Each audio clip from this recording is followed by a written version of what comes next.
kulan la xidhiidha sidii loo dardargelin lahaa howlaha shaqo ee xafiiska komishanka xuquuqul insaanka Somaliland ee gobolka Sool iyo qalabayn lagu sameeyay xafiiskaasi ayaa maanta lagu qabtay xafiiska komishanka xuquuqul insaanku uu ku leeyahay magaalada Laascaanood ee xarunta gobolka Sool waxaana ka soo qayb galay munaasabadaasi mas'uuliyiin kala duwan oo ay ka mid ahaayeen gudoomiye ku-xigeenka komishanka xuquuqul insaanka qaranka Somaliland Marwo Waris Abshir Xaaji Diiriye iyo gudoomiye ku-xigeenka gobolka Sool taliyaha qaybta booliska iyo gudoomiyaha gobolka Haysimo kulankan dardargelinta shaqada ayay ku dheeraadeen mas'uuliyiintii ka soo qayb galay munaasabadaasi ahmiyadda uu leeyahay in la dardargeliyo xafiiskaasi ugu horeyn istuduwaha xuquuqul insaanka ee gobolka Sool Xasan Diiriye Cartan ayaa ugu horeyn halkaasi ka hadlay maanta waxaanu joognaa xafiiskii komishanka xuquuqul insaanka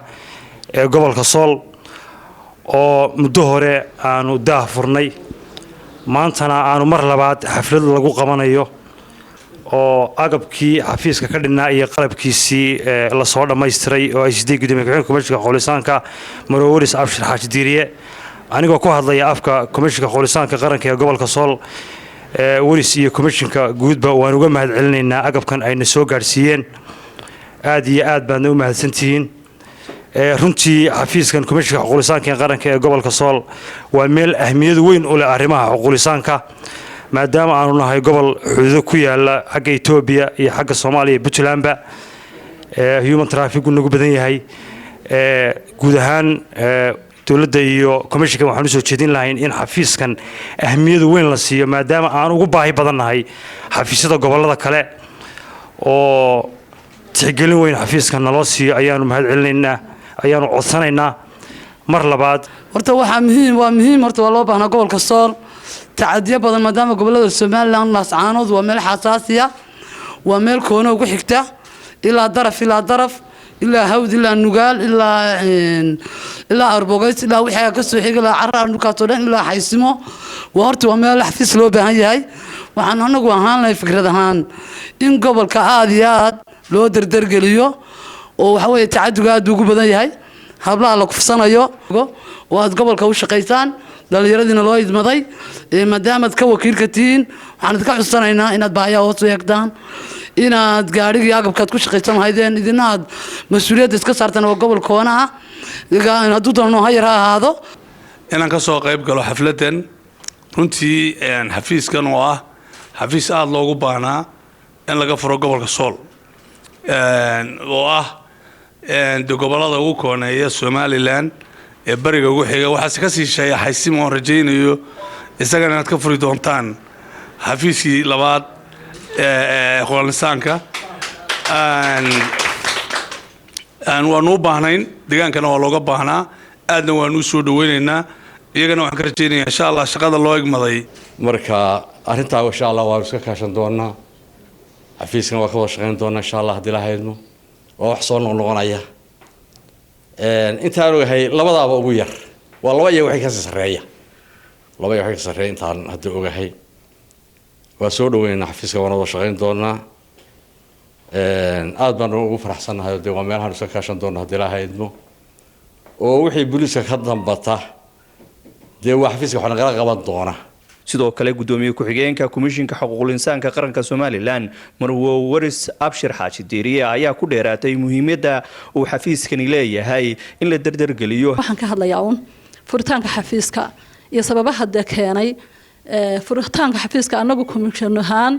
markay sanadkiina muxuu ahaayay naloo magacaabay markaan sanad joogay ayaan xafiiskan furay sababta aan u furayna waxaan arkay in baahi badan loo qabo ay tahay xad muxuu ahaayay meesheenu Laascaanood gobolka Sool dhibaatooyin badan oo ay la qabaan Somaliland iyo kuwa u gaaraba ay jiraan ayaan muxuu ahaayay u furay runtii aniga oo aan waqti joogin oo talagal iyo miisaaniyadu talagal iyo waxbay leedahay ayaan qasab ku furay si ay muxuu ahaayay iskugu soo markii inba u soo korodho maanta intii u dambeysay baan soo qaaday badanna way ka maqan tahay muxuu ahaayay waxa gacan weyn naga siiyay isuduwaha muxuu ahaayay deegaanka golaha deegaanka jaamac ayaa gacan weyn naga siiyay xafiiskiina siiyay qalabka xitaa waxa kale oo gacan naga siiyay muxuu ahaayay maamulka gobolka aad iyo aad baan ugu mahadnaqayaa runtii waa muxuu ahaayay waajibina wada saarneed weeye waa xafiis aynu u baahnayn dhibaatooyinka uu sheegaya taliyuhu ayaa mar walba taagnaa iyadoo meel walba ka taagan tahay haddana inaga ayay muxuu inagu badnayd because xadad badan baynu leenahay beelo badan baa laynaga soo galaa sidaa awgeed ayaan muxuu ahaayey aan xafiiska u furnay waana ku guulaysnay wax badan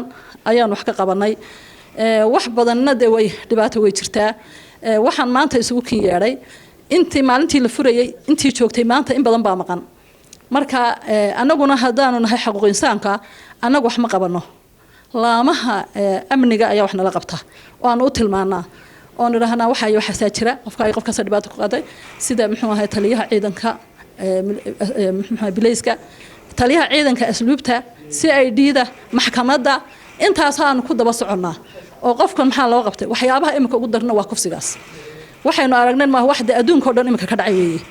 oo waliba inaga Soomaaliland de muxuu ahay ina haysta weeye taasaa Hargeysaba imika ka dhacdo boqolaal aanu aragnaa marka qof bini aadan oo de la qasbay oo xuquuqdiisii meel laga dhacay oo sagaalkaas isugu tageen ama 10kaas isugu tageen de mushkiladaha taagan weeye marka taasaanu doonaynaa inteeda badan inaan wax ka qabanno insha Allah ilaahay idinkiis in ilaahay nala qabtana waan shaqeynaa waxana la qabanaya waxa weeye arrimihii bulshada iyo arrimaha iyo waxay ay qosay iyo muxuu ahay wasaaradii ay qosaysay amniga ahaa iyo arrimihii bulshada haddii markay wax dhacaan de inantii yareed oo dhibaataysan inankii la qariyo de anagu wax ma qaban karno arrimihii muxuu ahay kuwii qosaysayna ma qaban karaan laakiin haddii arrimihii bulshada iyo dadkii nala qabtaan wax de waxyaabahan soo jireenka ah marba soo noqnoqonaya inaga hadhwaayo waliba imika inagu soo kordhay ayaa muxuu ahay yaraanaya de qof bini aadan oo dhibaatada 9kaas iyo 10kaas waxaas ku dhaceena de wax la adkeysan karo maaha marka waxyaabahaas oo dhan ayaanu doonaynaa inaan wax ka qabanno iyo muxuu ahay waxyaabo badan oo kale marka hadii ilaahay idmo aad baan idinku mahadnaqayaa ta kale waxaan doonayay de inaan dardargelin xafiiskii oo yeesho oo maamulkii cusbaayo jooga la wada xidhiidhaan inamadii ka shaqeynayna ay isbartaan si ay ula shaqeeyaan taasna waan u furay xafiiska badan oo aad iyo aad badan iyo qaabilsan tahay haddii kulli deefaankeeda aad iyo aad loo fahmo aad iyo aad baan u soo dhaweynaynaa maanta xafiiskan oo la doonayo isagoo horey loo furay haddana maanta shaqadiisii inay sii laban laabato